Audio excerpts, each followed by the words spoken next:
Hello. So we've come to the bit where you get the boat to Inch, and I don't need to say this, Inchmahome Priory. There you go. You're going to get a little boat to an island. So I don't know if I'm going to go on it. Right, so we aren't going over to whatever the island's called. What's it called? Inchmahome. We're not going over to to the Priory on whatever the island's called. Is it called Inchmahome Highland? Yeah. Highland. Yeah. So yeah, but we came here about 10 years ago and you could just get on the boat, whereas now they got so busy, the bloke said. They got so busy that you've got to book. You can't book on the day, you got to book. You can turn up, and then if no one turns up anyone that's booked, if they don't turn up, sorry, that's booked. If they don't, oh God. If anyone that's booked doesn't turn up, then you can have their space, but they are fully booked. So, in fact, fully booked all day. So, another time. Good morning again. Actually, what is the date? Second? Third? Second. It's Friday. Maybe the 2nd, it may be the 3rd. Second. It's the 2nd of August, 2024. I haven't really done a lot of filming the last few days. Just doing a lot of driving, really. Didn't film any of the driving because the windscreen's so dirty, it's disgusting. Anyway, so we are now at Callander.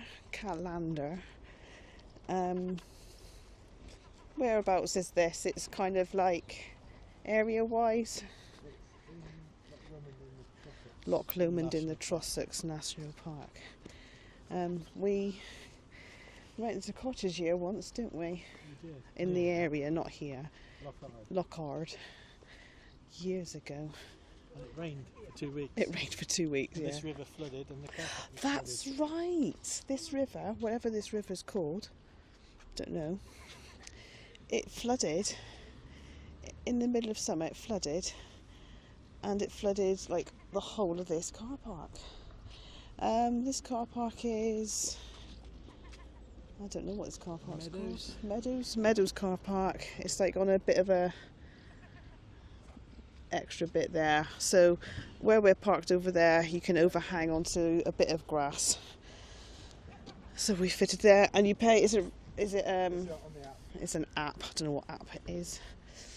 Yeah. So yeah, this was flooded last time we were here.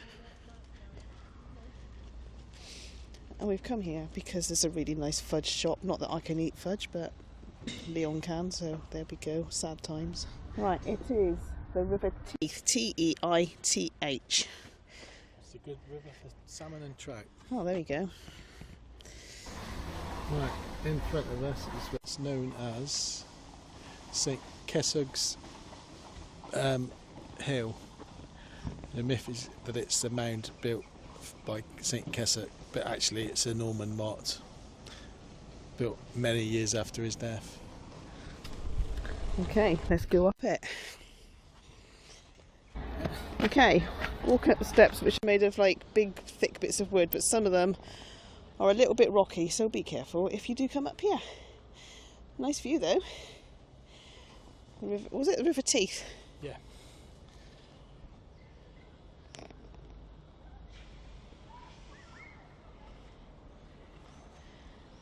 Graveyard in there. I don't know what that little building is. Yeah.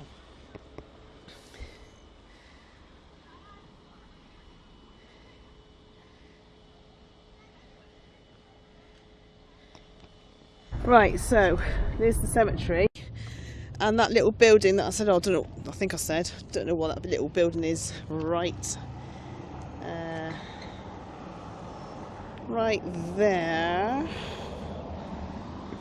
there is a watch house, which was a house where you watched, where some bit where people guarded the Freshly cemetery. buried bodies. Yeah, like Because body snatchers would take them and sell them to universities and hospitals and that for medical research. like bark and hair. Yes. So there you go. You learn something with us every day, she said, tongue in cheek. Right, just walking up to the bridge.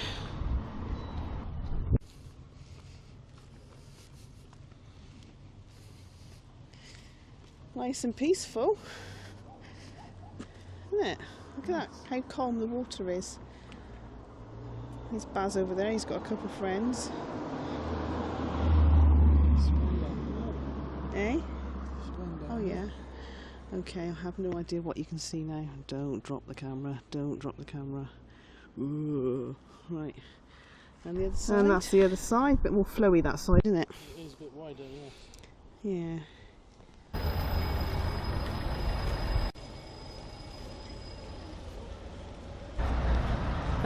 Right, so little cafe there called Deli Ecos back there. Just had a nice cup of tea and a bacon roll and Leon had a sausage roll bap thingy. It's up this little side street off the main street, easily missed, but it was really nice in there. It's like all done out inside, like almost like a farm shop, but like not one of these like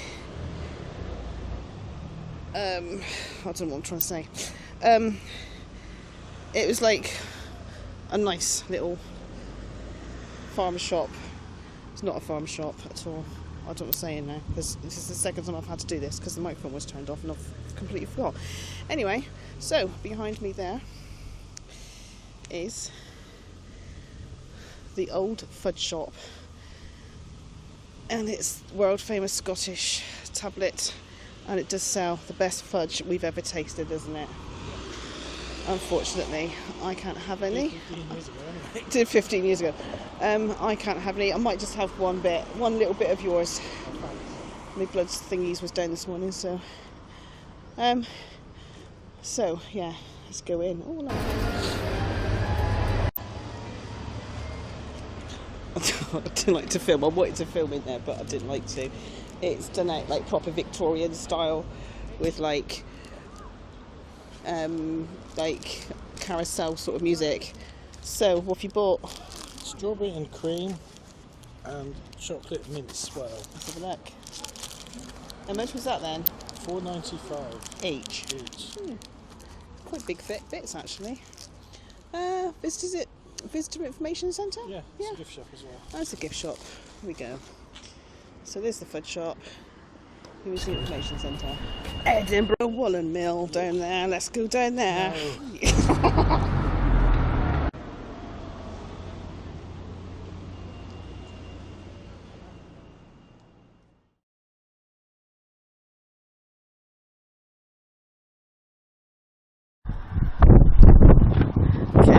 Still raining a bit. We've travelled about 8 miles to the Devil's Porridge Museum, which is Allen? East Riggs, just outside Allen. Okay, so what is the Devil's Porridge? It's basically explosive that they used to mix up during the First World War. Okay, so there is a whole museum. There's the car park. We're the only ones here because it doesn't open until now. So yeah, it's not a very big car park, and here it is. At 3:42 a.m. on the 22nd of May 1915, soldiers of the 7th Royal Scots Battalion boarded a troop train at Larbert, Stirlingshire, on their way via Liverpool docks to fight at Gallipoli in Turkey.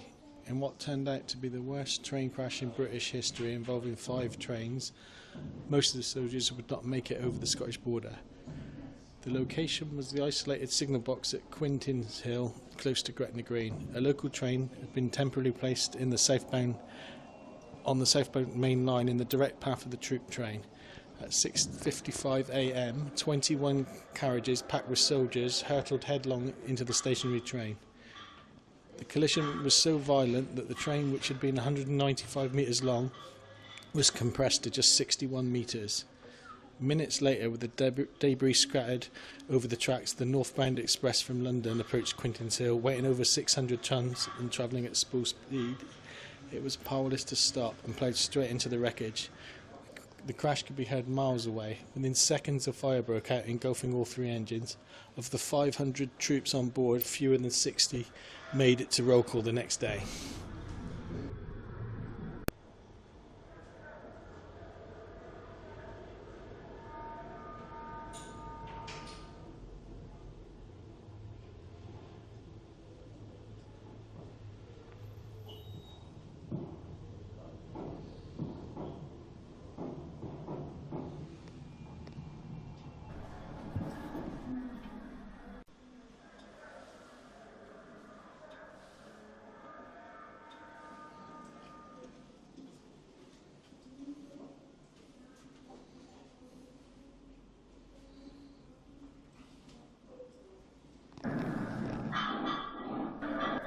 In 1915, just after the start of the First World War, the British lost a big battle in France because they ran out of ammunition, and the newspapers got hold of the story and there was a bit of an outcry. So they decided they needed to make lots more ammunition really quick, so they had to find somewhere away from any built up area that had a good railway line to get the ingredients in and the munitions out, and also a good water supply. So they built a huge great ammunition factory here, and then built 2 towns for all the staff, most of which were women. And it was open by 1916. It was all open and producing cordite. So why is it called porridge? Because that was the mix that they had to mix. It looked like porridge. So the mixture, which was acid and waste cotton, was mixed to make nitro cotton, was mixed in these big stone basins. Yeah. It was adding the nitric acid was a risky process, as splashes of the corrosive liquid could burn millions of workers. Fumes from the acid made the nitrate. Munition workers, not millions. What did I say? Millions, didn't you? Munitions workers, sorry. The fumes from the acid made the nitrating section one of the most dangerous areas in the factory, but consequently also one of the best paid. On average, women worked for less than 5 months at a time in the nitrating section because of the unpleasant conditions. God.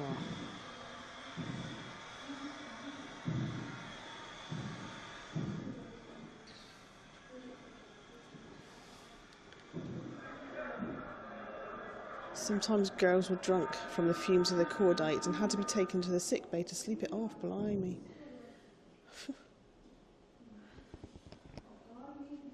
There's another vat here. Oh, it's the same. Yeah, it's the same. Yeah. So it's just a different, sort. style. And that's what they would have worn. Yeah. That is clever.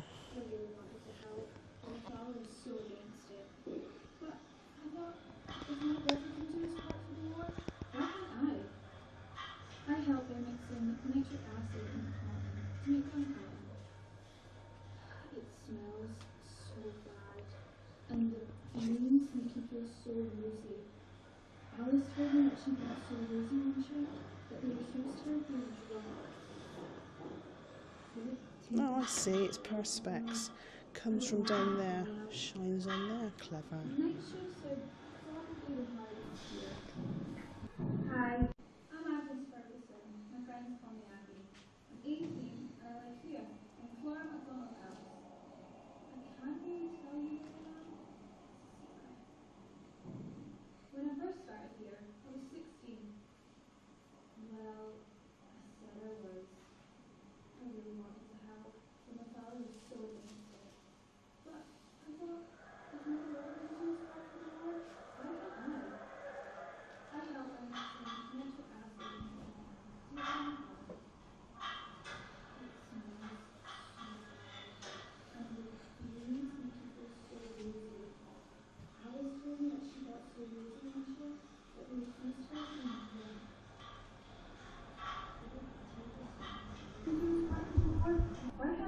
finished. I help by mixing nitric acid. I don't want him to go out. Not just a lot of little parts here.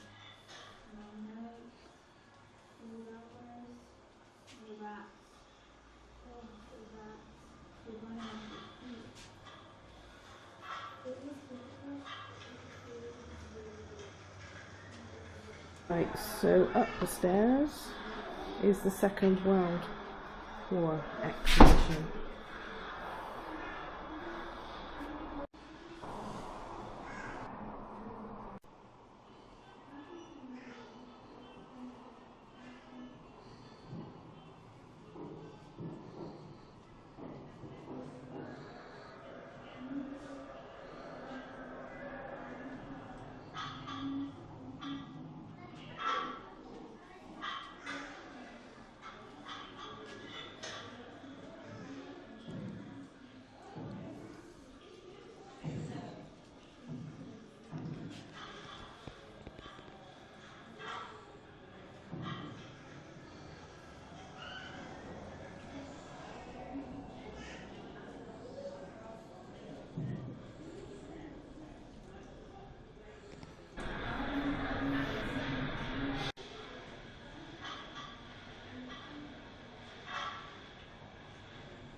The road. No information on who drew them or anything. It's raining a little bit still.